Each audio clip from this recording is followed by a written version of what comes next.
Sun slowly fades, leaves start to fall, vacation is done, and work school is back on. It's that time of year, but on the flip side, Survivor is also back. It's going to be a somewhat atypical fall season as Big Brother 25 is in full swing and The Amazing Race is debuting on September 27th. We'll have a lot of reality TV options on our screen, and it's all because of the writer's strike. The consequences of the writer's strike don't stop there for Survivor 44 either. 17 new faces and one familiar face are vying for the title of sole survivor. 26 days, 18 people, 1 survivor. Been too long. Glad to be back.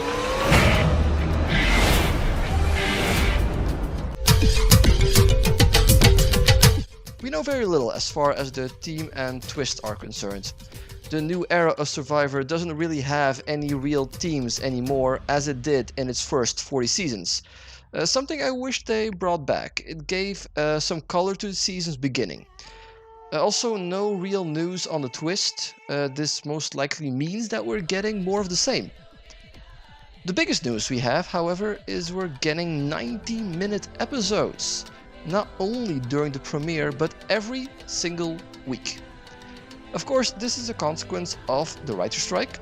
Networks are looking for ways to fill their programming, and longer episodes help with that. This could be huge for the show. Recent seasons have been stuffed with tons of twists, advantages, and challenges, leaving little room for the actual players. This way, I hope we can really dive into the players and the strategy. That way, tribal outcomes will make more sense, which haven't always been the case in this new era of Survivor. One familiar name on this cast is Bruce Perot. Bruce Perot is the first returning player in the new era of Survivor. Bruce was medevaced from Survivor 44 after getting a head injury during the first challenge. Although Bruce seemed like a pleasant guy, I'm surprised this is our first returning player. He must have really made an impression on Jeff for this to happen. Considering he barely played last season, he might as well be a new player. Let's see if he seizes his second chance. Every season has its nerdy superfans, and this season is no different. Brandon Dunlop is supposedly a known name within the reality TV online community. Will the 25-year-old content producer, whatever that means, be able to bring his knowledge into play? 22-year-old Drew Basile calls himself a slimy Napoleon Dynamite, but I'm not sure if that's a personality trait that will serve him in Survivor. Lovable liar Brando Myers seems to want to play the Carson game from Survivor 44 by playing up his youthfulness. Finally, there is school principal Sean Edwards. If you're not a superfan after having a Survivor team wedding, I don't know what does. New players always have a tendency to remind us of past players. Austin Lee Kuhn, for example, resembles the personality and physicality of a Wu from Cagayan or Owen Knight from Survivor 43. Whether he will be equally successful in challenges remains to be seen. Dee Valladares has that Parvati aura over her. Not that we haven't seen that before, but time will tell if she can display a similar game. Emily Flippen admits she can come over intense, which might show some cast qualities from Cagayan.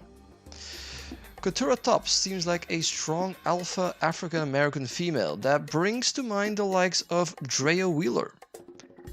Kendra McQuarrie might just be the next Carolyn from season 44. Even though there's only one Carolyn, Kendra's self-proclaimed woo girl energy might come close.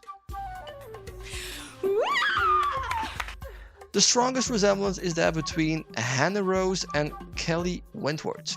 Not just the face, but also the physicality is striking.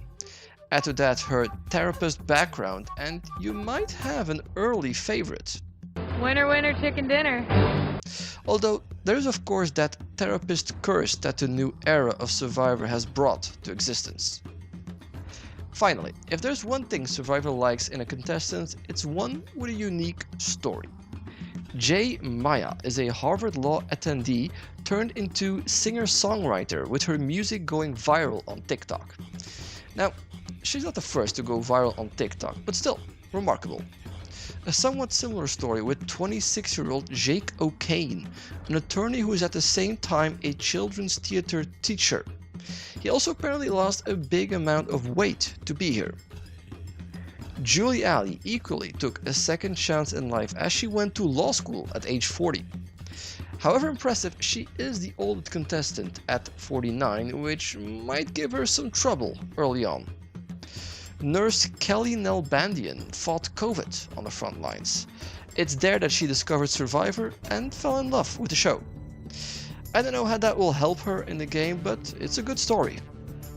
Sifu is a man of many trades, having worked for Walmart, touring musician, bar owner, and now a gym owner.